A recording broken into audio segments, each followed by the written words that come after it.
Have you ever found yourself checking your phone for the 100th time today, even though you promised yourself you wouldn't?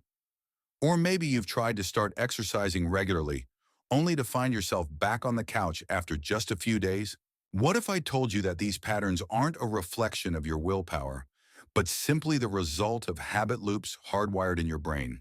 And better yet, what if you could rewire these loops in just 21 days? Welcome to Simple Stick Wisdom, where we break down powerful concepts into simple, actionable steps. Today, we're diving into the science of habit formation and how you can use it to transform your life. Before we begin, if you're new here, hit that subscribe button and turn on notifications so you never miss our weekly videos on productivity, habits, and personal growth. And if you find this helpful, giving the video a like helps others discover this content too. Part 1, Understanding the Habit Loop. According to James Clear's groundbreaking book, Atomic Habits, every habit follows the same four-part pattern: cue, craving, response, and reward. This is the habit loop. Let's break it down with a common example. The cue might be seeing your phone light up. This triggers a craving for distraction or connection. Your response is to check your phone, and the reward is that little hit of dopamine you get from seeing a new notification. Each time you complete this loop, the connection in your brain gets stronger, making the habit more automatic. That's why breaking bad habits or forming new ones can feel so challenging. You're literally fighting against neural pathways that have been strengthened over time. Part 2, the 21-day myth and reality. You've probably heard that it takes 21 days to form a habit. While this is a bit oversimplified, research shows it can take anywhere from 18 to 254 days depending on the habit. 21 days is still a powerful framework to start with. What's happening during these 21 days? Your brain is forming and strengthening neural pathways. The more you repeat a behavior, the stronger these pathways become until the behavior becomes almost automatic. Part 3, Rewiring the Loop, Step by Step. Step 1 is to identify your current habit loops. Take a piece of paper and write down a habit you want to change. Then break it down. What's the cue that triggers it? What craving does it satisfy? What's your typical response?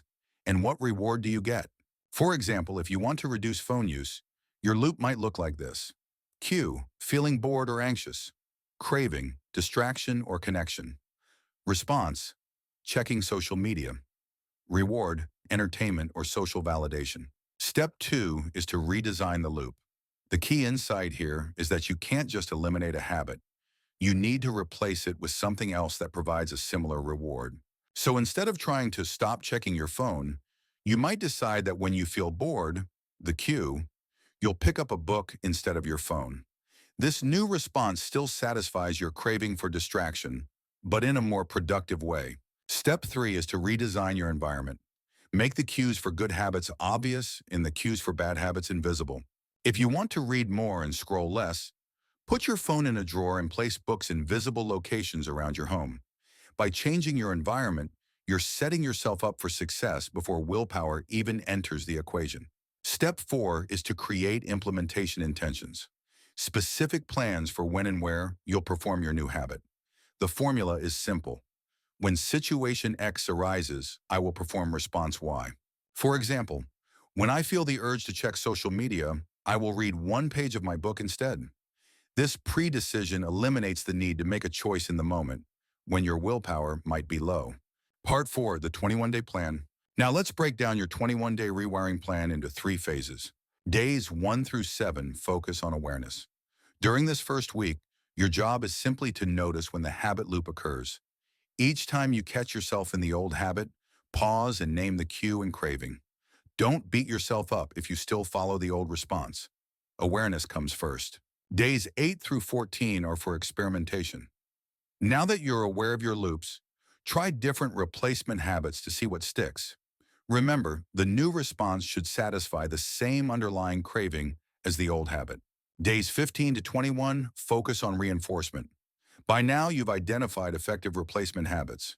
Your job is to practice them consistently and celebrate small wins to strengthen the new neural pathways. Part 5, Troubleshooting and Tips. What if you slip up? This is completely normal and expected. The key is not to let one missed day turn into 2. James Clear calls this the never miss twice rule. If you miss one day, make it a priority to get back on track immediately. One powerful tool is habit tracking.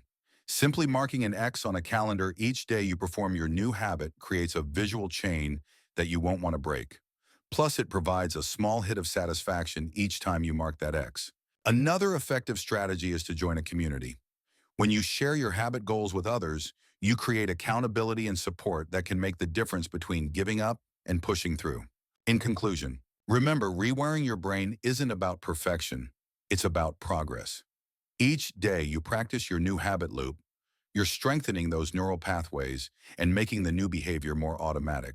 The beauty of understanding the habit loop is that you can apply this framework to any area of your life, from health and productivity to relationships and personal growth. In just 21 days of consistent practice, you can begin to transform not just what you do, but who you become. And that's the real power of habits. They shape your identity. If you found this video helpful, please give it a thumbs up so more people can discover it. And if you want more content on building better habits and improving your life, hit that subscribe button and notification bell. Now I'd love to hear from you. What habit are you working on changing? Share in the comments below and let's support each other on this journey. Thanks for watching, and remember, small habits, big results. See you in the next video.